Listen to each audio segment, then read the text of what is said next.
ਕਾਸ਼ੀ ਹਾਲ ਸਿੱਧੇ ਕਰ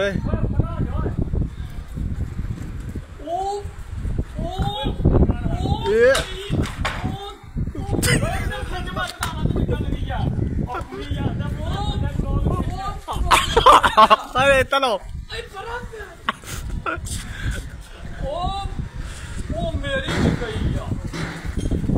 ਕਾਸ਼ੀ ਛਤਰੀ ਨਾਲ ਪਾ ਏ ਆ ਗਿਆ ਨੇਰ ਸ਼ਾਂਤੀ ਨੂੰ ਫੋਨ ਕਰੀ ਯਾਰ ਛਤਰੀ ਮੇਰੇ ਘਰ ਖੜੇ ਉਹ ਭੈ ਜੀ ਆ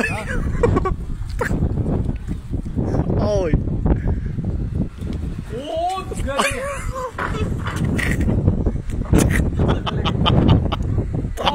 ਉਹ ਮਾਤੇ ਗਏ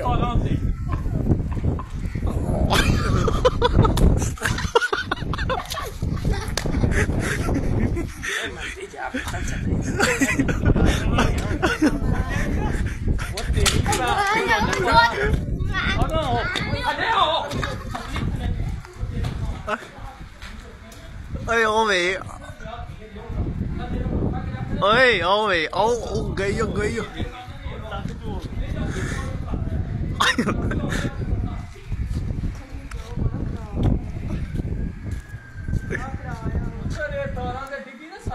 ô ਕਾਕਾ ਇੱਧਰ ਹੋ ਜਾ